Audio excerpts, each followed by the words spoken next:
இலங்கைக்கு எதிராக ஐநா தீர்மான விஷயத்தில் மத்திய அரசை மிரட்ட திமுக முயற்சிப்பதாக காங்கிரஸ் கடும் கண்டனம் தெரிவித்துள்ளது. ஐநா மனித உரிமை கவுன்சில் தீர்மானத்தை வலுப்படுத்தும் வகையில் திருத்தம் கொண்டுவர இந்தியா முயற்சிக்க வேண்டும் எனவும், இல்லாவிட்டால் மத்திய அரசில் திமுக தொடர்வதில் அர்த்தமில்லை என்றும் கருணாநிதி அறிவித்துள்ளார். இதுகுறித்து காங்கிரஸ் கட்சித் தலைவர்களில் ஒருவரான ரஷீத் மசூத் கூறுகையில், மத்திய அரசை திமுக மிரட்ட முயற்சிப்பதாகவும், கூட்டணி கட்சியின் இத்தகைய நடத்தை சரியல்ல என்றும், எல்லாவற்றையும் ஆராய்ந்துதான் அரசு முடிவெடுக்கும் என்றும் கூறினார்.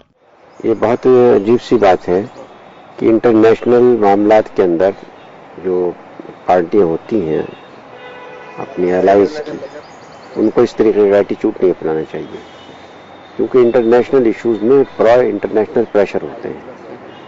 बहुत सारी चीजें देख करके फैसले किए जाते हैं. कोई सिंपल बात ये नहीं होती कि भाई कोई माइनस प्लस करके नहीं होते उसमें, बल्कि बाद दफा माइनस प्लस हो जाता है, प्लस माइनस हो जाता है, दिखाई कुछ देता है, होता कुछ और है. इसलिए ये मैं समझता हूँ कि एटीट्यूड अच्छा नहीं है डीएमके का, और जो गवर्नमेंट करेगी वो सब चीजों को कंसिडर करके ही फैसला करेगी. மத்திய அரசிலிருந்து விலகுவதாக திமுக விடுத்துள்ள மிரட்டல் குறித்து பார்லிமென்ட் விவகாரத்துறை இணையமைச்சர் நாராயணசாமியிடம் கேட்டதற்கு, தமிழக மக்களின் உணர்வுகளை கருத்தில் கொண்டு ஐநா தீர்மானம் மீது பிரதமர் இறுதி முடிவெடுப்பார் என்று தெரிவித்தார்.